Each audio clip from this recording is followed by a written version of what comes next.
Creo que estamos ya en un sistema híbrido. Creo que la consulta digital o virtual que estamos hablando es una forma más de visitar. En poco tiempo se habla mucho de telemedicina, pero esta parte de tele desaparecerá.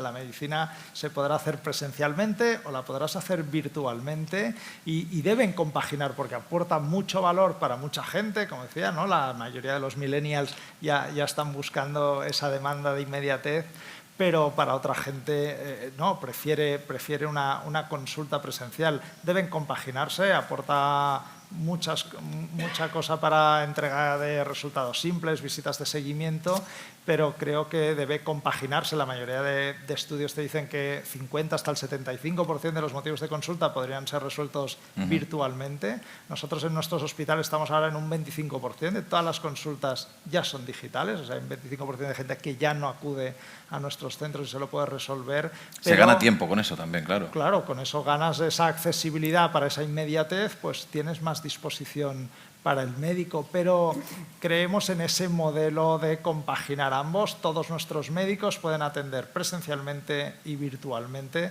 porque yo, que soy internista, pues también si quiero, veo a alguien en una videoconsulta, pero creo que le tengo que explorar, para mí es muy fácil, venme a ver físicamente o venme.